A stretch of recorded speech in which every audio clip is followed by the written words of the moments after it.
शुभ दिवस बच्चों। मैं तनु श्रीवास्तव, आपकी हिंदी अध्यापिका। कैसे हो तुम सब? आशा है स्वस्थ होगे और लॉकडाउन के सभी नियमों का पालन कर रहे होगे। बच्चों, आओ पढ़ते हैं पाठ उच्चारण और वर्तनी। हिंदी भाषा में उच्चारण और वर्तनी में गहरा संबंध होता है। लिखने के ढंग को वर्तनी कहा जाता है।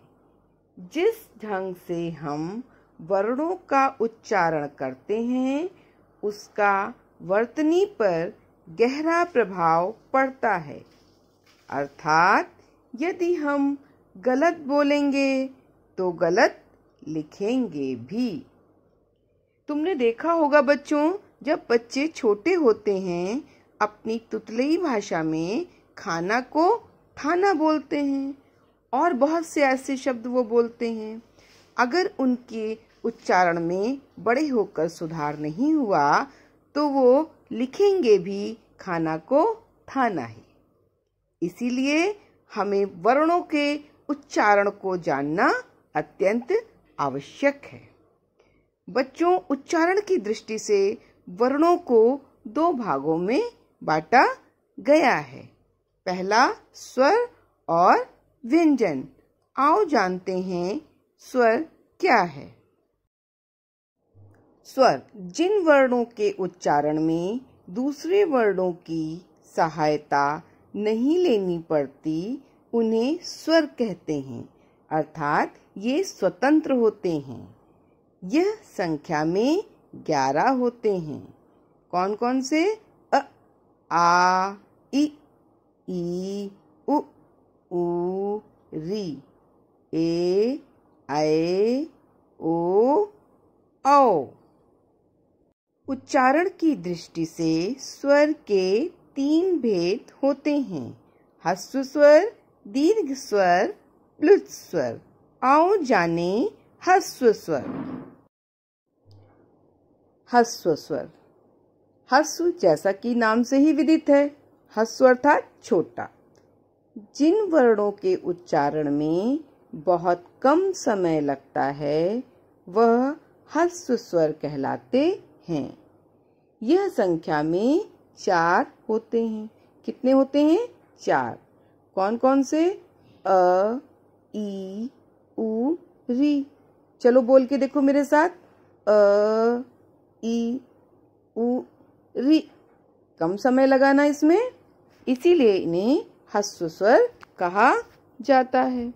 दीर्घ स्वर अर्थात बड़ा, जैसा कि नाम से ही विदित है।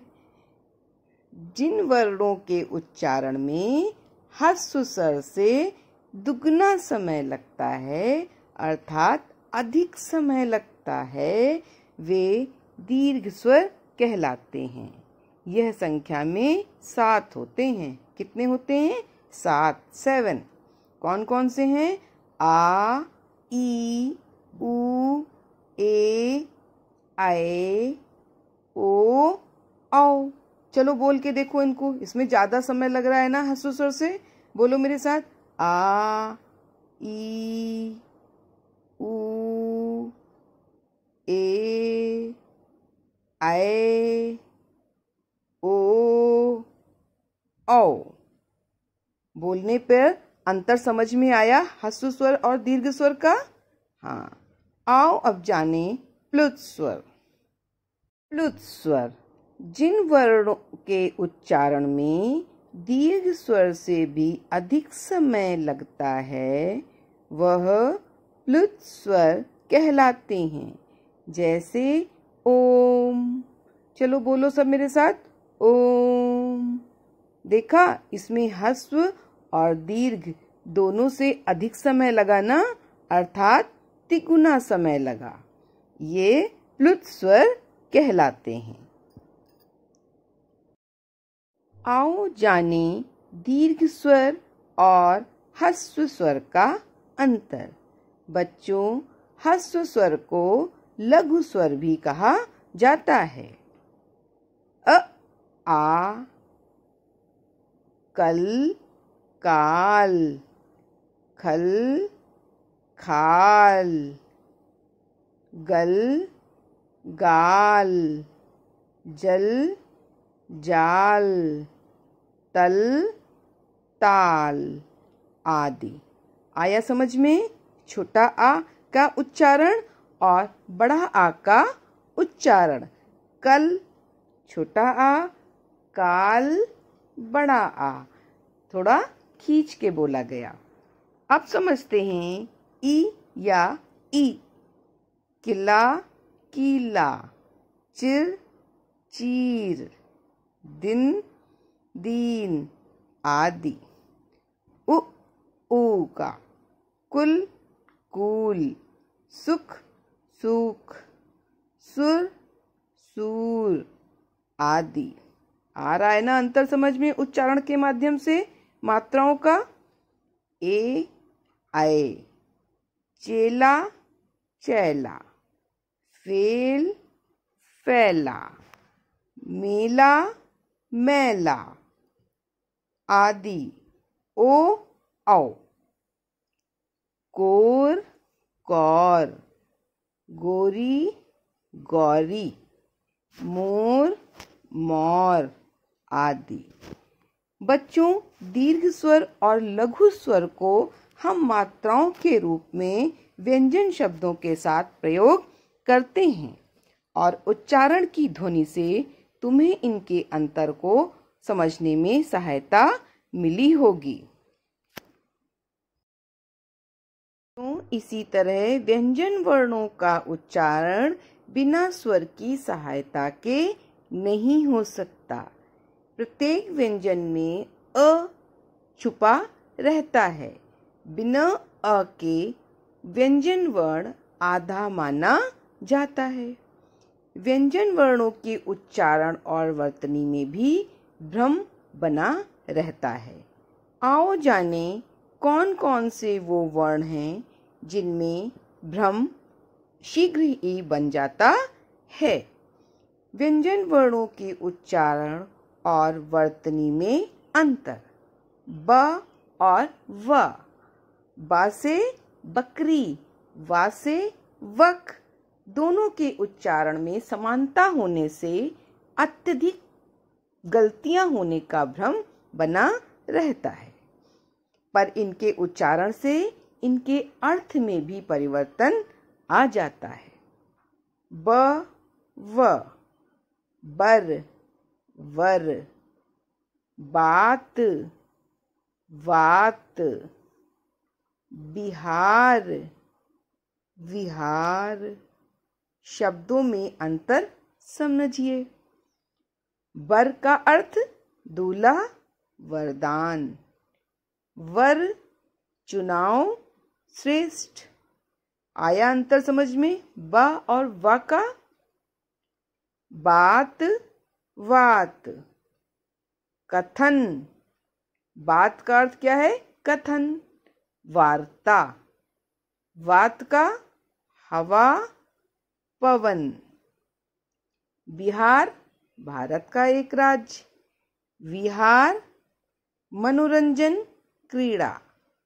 आया समझ में अंतर बा और वा का?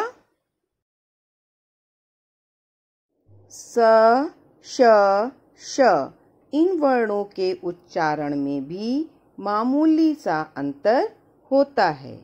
अतः इन वर्णों से बनी वर्तनी में भी अशुद्धियों का भय बना रहता है। आओ सीखें स, श, श का अंतर। बच्चों, सा को दंत सा कहा जाता है। क्यों कहा जाता है? क्योंकि जब वर्ण सा का उच्चारण करते हैं तो जीभ दांतों का स्पर्श करती है, इसीलिए इसे दंत स कहा जाता है। बोल के देखो सब, स। देखो जीभ थोड़ा सा दांत को स्पर्श कर रही है ना? हाँ, इसीलिए इसका नाम दंत सा पड़ा, क्योंकि जीभ बोलते समय दांत का स्पर्श करती है। श तालव्य श। अब इसे तालव्य श क्यों कहा जाता है? जब वर्ण श का उच्चारण करते हैं तो जीभ तालु का स्पर्श करती है, इसीलिए इसे तालव्य श कहा जाता है। बोल के देखो, श। जीभ थोड़ा ऊपर की ओर उठ रही है। जीभ के ऊपर के आगे के भाग को तालु कहा जाता है और जीभ मुख के तालुक के भाग को स्पर्श करती है श बोलते समय, इसीलिए इसका नाम तालव्य श पड़ा। श मूर्धन्य श।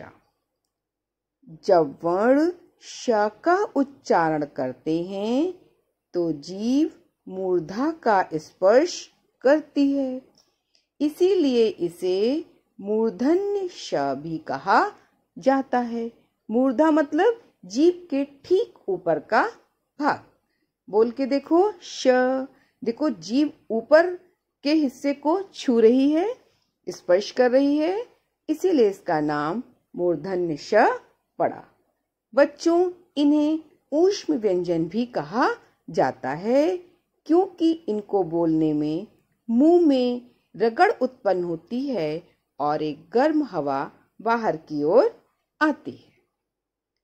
अब तुम्हें स, श, श का अंतर भली प्रकार से समझ में आ गया होगा। बच्चों, आओ देखते हैं श, श, स वर्णों से बने शब्दों का अंतर। इन वर्णों से बने शब्दों की वर्तनियों में अशुद्धियों का बहुत डर रहता है। अशुद्ध वर्तनी, शुद्ध वर्तनी। विषमता, विषमता, शुद्ध है ये। अशुद्ध प्रशासन, शुद्ध प्रशासन। अशुद्ध अनुशासन, शुद्ध अनुशासन। अशुद्ध हर्ष, हर्ष। नशा, नशा। आशा है तुम्हें समझ में आ गया होगा शुद्ध वर्तनी और अशुद्ध वर्तनी का अंतर। अब तुम स्वयं शुद्ध उच्चारण करने का अभ्यास करो। फिर मिलेंगे। तुम्हें ढेरों शुभकामनाएं।